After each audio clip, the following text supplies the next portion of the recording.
வணக்கம். திரு விஜய் அவர்கள் தமிழ்நாடு முதலமைச்சராக பதவியேற்ற பின்பு பெரியார் திடலுக்கு போய் பெரியார் சிலைக்கு மாலையிட்டு மரியாதை செலுத்தியிருக்கிறாரு. அதை நம்ம வரவேற்கிறோம். அதே நேரத்தில் அம்பேத்கர் சிலைக்கு மாலையிட்டு மரியாதை செலுத்தாததற்கான காரணம் என்ன? ஏன்? தாவேக்காவுடைய கொள்கை தலைவர்கள் ஒருவரான அம்பேத்கர் அவர்களுக்கு சென்னையில் எங்கேயுமே சிலைகள் இல்லையா? அதனால தான் அவங்களால மரியாதை செலுத்த முடியலையா? இல்லை பெரியார் சிலைக்கு மாலையிட்டு மரியாதை செலுத்தலைன்னா ஒரு பெரிய விமர்சனம் வரும். நம்மளுடைய கொள்கை தலைவர்கள் ஒருவராக அவர் வேற இருக்கிறாரு, அதனால விமர்சனம் வரும். அதே நேரத்தில் அம்பேத்கர் அவர்களுக்கு நம்ம மரியாதை செலுத்தலைன்னா யார் கேட்க போறா, எந்த விமர்சனம் வரப்போகுதுங்கிற ஒரு எண்ணமா?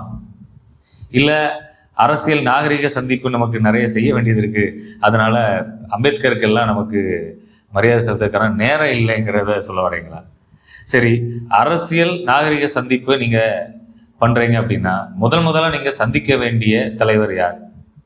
விசிகவுடைய தலைவர் திருமாவளவனை தான் நீங்க முதலா சந்திச்சிருக்கணும். ஏன்னா இப்ப நீங்க தமிழ்நாடு முதலமைச்சராக இருக்கிறதுக்கான ஒரு முக்கிய காரணமா திருமாவளவனுடைய ஆதரவு, அதாவது விசிக விடுதலை சிறுத்தைகளோட ஆதரவு தான் நீங்க இப்போ தமிழ்நாடு முதலமைச்சராக இருக்கிறீங்க. ஏன்னா கம்யூனிஸ்ட் கட்சிகள் கூட நீங்க நேரடியாக போனதுக்கு அப்புறம் தான், ஆதரவு கேட்டு போனதுக்கு அப்புறம் தான் அவங்க அவங்களுடைய ஆதரவு தந்தாங்க. திருமாவளவன் மட்டும்தான் விஜய் என்னை நேரில் சந்திக்க வேண்டிய அவசியம் இல்லை, என்னுடைய ஆதரவை முழு மனதோட நான் தரேன்னு சொல்லிட்டு தந்தவர் திருமாவளவன் தான். அப்படிப்பட்ட நபரை நீங்க முதல்ல சந்திக்காம உங்களுடைய இந்த முதலமைச்சர் பதவி, இந்த ஆட்சி அதிகாரத்திற்கான ஒரு ஆதரவு தெரிவித்த விசிக தலைவர் திருமாவளவனை சந்திக்காம அரசியல் எதிரின்னு நீங்க சொன்ன திமுக தலைவர் ஸ்டாலினை போய் நீங்க சந்திக்கிறீங்க. அதுக்கப்புறமா பாமகவுடைய தலைவர் அன்புமணி ராமதாஸை சந்திக்கிறீங்க. நாம் தமிழர் கட்சி தலைவர் திரு சீமானை போய் சந்திக்கிறீங்க. இல்ல நீங்க உண்மையிலேயே திருமாவளவனை சந்திக்கணும்னு நினைச்சீங்க, ஆனா அதுக்கான நேரம் கிடைக்கல, அதுக்கான முழு முயற்சியும் பண்ணோம், அதுக்கான சூழல் அமையலன்னு நீங்க சொன்னீங்கன்னா அது ஏத்துக்கக்கூடிய விஷயம்தான். ஆனா இல்ல நம்ம அவரை ரெண்டாம் பட்சமா தலைவராக நீங்க மனதில் கொண்டு நம்ம அடுத்த கட்டமா பார்த்துக்கலாம் அப்படிங்கிற ஒரு அலட்சிய போக்கோட நீங்க நினைச்சீங்கன்னா அந்த எண்ணத்தை நீங்க மனதில் இருந்து தவிர்த்துடுங்க, தகர்த்துடுங்க.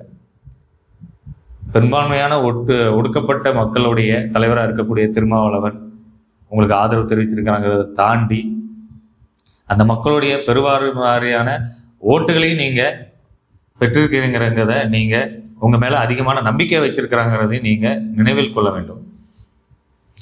இந்த அரசியல் சாசனத்தின் மூலமா தான் நீங்க இன்னைக்கு தமிழ்நாடு முதலமைச்சராக இருக்கிறீங்க. அந்த அரசியல் சாசனத்தை உருவாக்கிய, அரசியலமைப்பு சட்டத்தை உருவாக்கிய திரு அம்பேத்கர் அவர்கள், உங்களுடைய கொள்கை தலைவர்கள் ஒருவரான அம்பேத்கர் அவர்கள், ஒடுக்கப்பட்ட மக்களுக்காகவே வாழ்நாள் முழுவதும் போராடிய அம்பேத்கர் அவர்களுக்கு தமிழ்நாடு முதலமைச்சராகிய திரு விஜய் அவர்கள் எப்போது மாலையிட்டு மரியாதை செலுத்துவார், அவருக்கு அதற்கான நேரம் எப்பொழுது அமையப் போகிறது என்பதை பற்றி பொறுத்திருந்து பார்ப்போம். நன்றி, வணக்கம்.